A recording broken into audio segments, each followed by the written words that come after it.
بسم اللہ الرحمن الرحیم۔ حوض کوثر کی فضیلت۔ میدان حشر میں بڑی بھاری تعداد میں حوض ہوں گے۔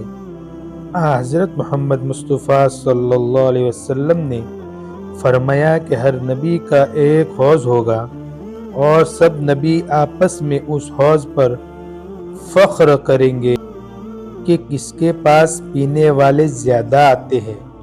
ہر نبی کے حوض سے اس کے امتی پانی پیئیں گے اور میں امید کرتا ہوں کہ سب سے زیادہ لوگ میرے پاس پانی پینے کے لیے آئیں گے۔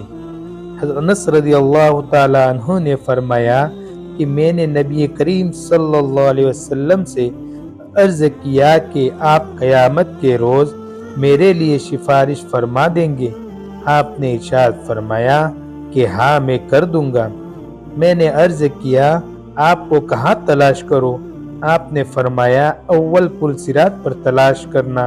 میں نے عرض کیا وہاں آپ سے ملاقات نہ ہو تو کہاں تلاش کرو؟ آپ نے فرمایا اعمال کے ترازو کے پاس تلاش کرنا۔ میں نے عرض کیا وہاں بھی ملاقات نہ ہو تو کہاں حاضر ہو؟ آپ نے فرمایا حوض کوثر پر تلاش کرنا۔ ان تینوں جگہ میں سے کسی ایک جگہ ضرور مل جاؤں گا۔ حضرت عبداللہ بن عمر رضی اللہ تعالیٰ عنہ روایت فرماتے ہیں کہ حضور صلی اللہ علیہ وسلم نے ارشاد فرمایا کہ میرا حوض اتنا بڑا ہے کہ اس کی ایک طرف سے دوسری طرف جانے کے لیے 1 ماہ کی مدت درکار ہے اور اس کے گوشے برابر ہے۔ اس کا پانی دودھ سے زیادہ سفید ہے اور اس کی خوشبو مسک سے زیادہ عمدہ ہے اور اس کے لوٹے اس قدر ہے کہ جتنے آسمان کے ستارے ہیں۔ جو اس میں سے پیے گا کبھی پیاسا نہ ہوگا۔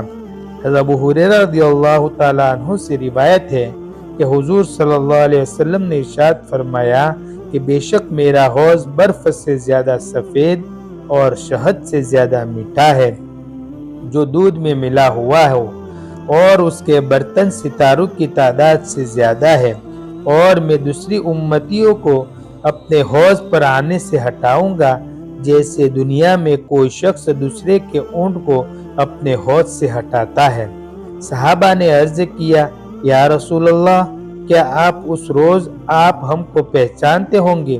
آپ نے ارشاد فرمایا ہاں ضرور پہچان لوں گا، اس لیے کہ تمہاری ایک علامت ہوگی جو اور کسی امتی کی نہ ہوگی، اور وہ یہ کہ تم حوض پر میرے پاس اس حال میں آؤ گے کہ وضو کے اثر سے تمہارے چہرے روشن ہوں گے اور ہاتھ پاؤں سفید ہوں گے۔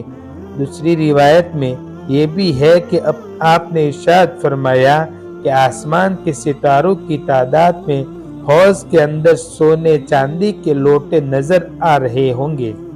حضرت عبداللہ بن عمر رضی اللہ تعالیٰ عنہ روایت فرماتے ہیں کہ حضور نے ارشاد فرمایا کہ سب سے پہلے پانی پینے کے لیے مہاجر فقراء آئیں گے۔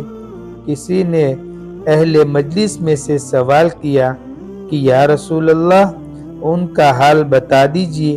آپ نے ارشاد فرمایا یہ وہ لوگ ہیں کہ دنیا میں جن کے سروں کے بال بکھرے ہوئے اور چہرے بھوک اور محنت و تھکان کی وجہ سے بدلے ہوتے تھے، اور بادشاہ اور حاکموں کے دروازے نہیں کھولے جاتے تھے، اور اچھی عورتیں ان کے نکاح میں نہیں دی جاتی تھی، اور ان کے معاملات کی خوبی کا یہ حال تھا کہ ان کے ذمے جو حق کسی کا ہوتا تھا تو سب چکا دیتے تھے، اور ان کا جو حق کسی پر ہوتا تھا تو پورا نہ لیتے تھے بلکہ تھوڑا بہت چھوڑ دیتے تھے۔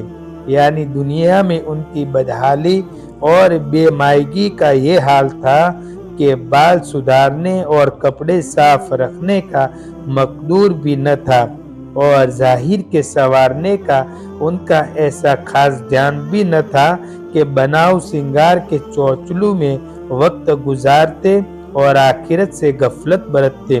ان کو دنیا میں افکار مصائب ایسے درپیش رہتے تھے کہ چہروں پر ان کا اثر ظاہر تھا اہل دنیا ان کو ایسا حقیر سمجھتے تھے کہ مجلسوں اور شاہی درباروں میں ان کو دعوت دے کر بلانا تو کیا معنی، ان کے لیے ایسے موقعوں میں دروازے ہی نہ کھولے جاتے تھے، اور وہ عورتیں جو ناز و نعت میں پلی تھی ان خاصان خدا کے نکاح میں نہیں دی جاتی تھی، مگر آخرت میں ان کا یہ اعزاز ہوگا کہ حوض کوثر پر سب سے اول پہنچیں گے۔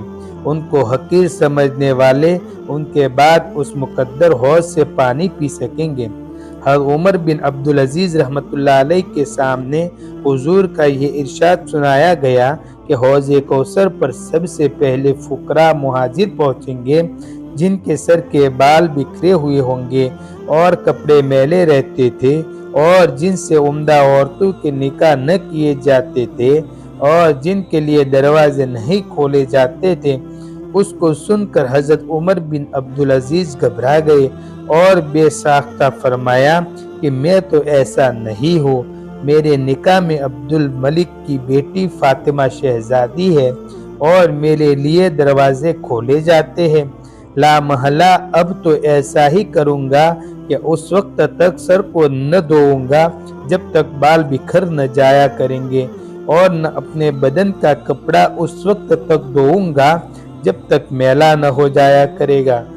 سہل بن سعید رضی اللہ تعالیٰ عنہ سے روایت ہے کہ رسول اللہ صلی اللہ علیہ وسلم نے ارشاد فرمایا کہ یقین جانو قیامت کے روز حوض کوثر پر تمہارا میرا سامنا ہوگا، یعنی تم کو پانی پلانے کے لیے میں تم سے پہلے پہنچا ہوا ہوگا، جو میرے پاس ہو کر گزرے گا پانی پی لے گا، اور جو میرے پاس حوض سے پی لے گا وہ کبھی پیاسا نہ ہوگا۔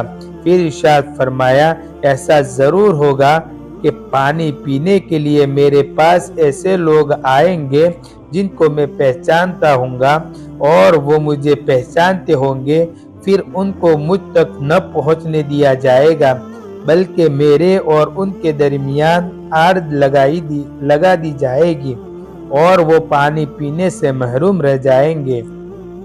میں کہوں گا یہ تو میرے آدمی ہے، ان کو آنے دیا جاوے۔ اس پر مجھے کہا جائے گا کہ آپ نہیں جانتے ہیں کہ آپ کے بعد انہوں نے کیا نئی چیزیں نکالی تھی۔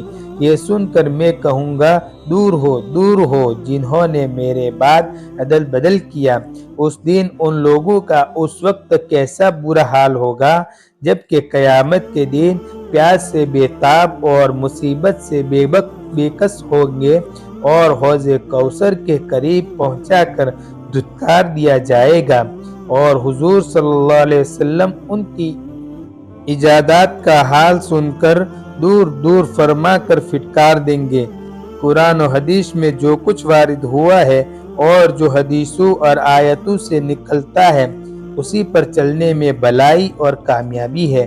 لوگوں نے ہزاروں بدعتیں نکال رکھی ہے اور دین میں عدل بدل کر رکھا ہے، جن سے ان کی دنیا بھی چلتی ہے اور نفس کو مزہ بھی آتا ہے، اور مختلف علاقوں مختلف بدعت رواج پا گئی ہے۔ ایسے لوگوں کو سمجھایا جاتا ہے تو الٹا سمجھانے والا ہی کو برا کہتے ہیں۔ ہم سیدھی اور موٹی سی ایک بات کہہ دیتے ہیں کہ جو کوئی کام کرنا ہو حضور نے جیسے فرمایا اسی طرح کرو، جس طرح